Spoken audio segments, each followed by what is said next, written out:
किसी ने एक प्रश्न किया था,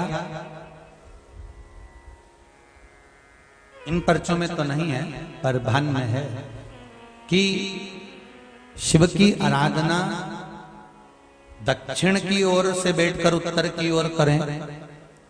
पूर्व की ओर से बैठकर पश्चिम की ओर करें,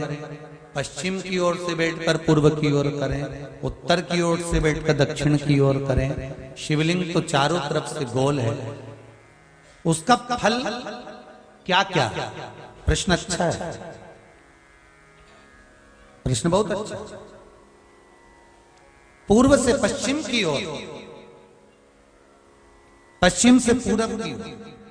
अगर मान लो शिवालय में आप जा रहे हैं, आपका मुख पूर्व की ओर है,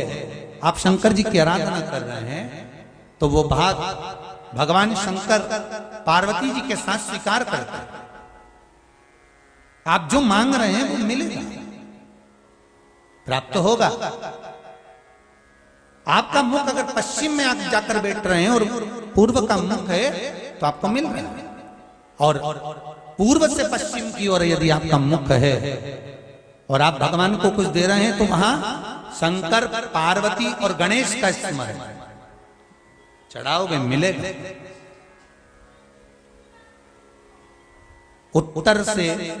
दक्षिण की ओर मुख कर कर बैठकर आप शिव की आराधना कर रहे हो, कार्तिकेय, गणेश,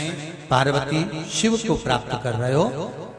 आपका दिया गया भाग पितरों को भी प्राप्त होता है। पर जब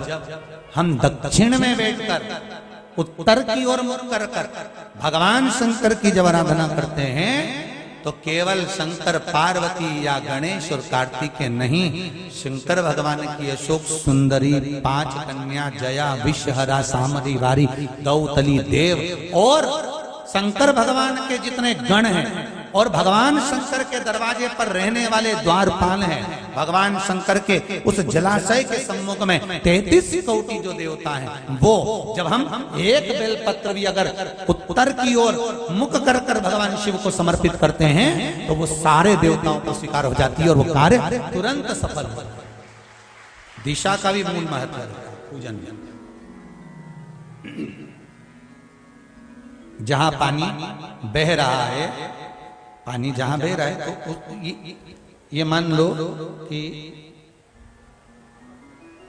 ये शिवलिंग है और ये पानी इधर बह रहा है, तो आप इधर बैठेंगे, इधर का पानी बहेगा, इधर बैठकर इधर से आना। जब बहुत किसी चीज की जरूरत होती है और वो चीज नहीं होती, वो कर्म नहीं हो रहा, आपने बहुत प्रयास करा, तो कभी योग लग जाए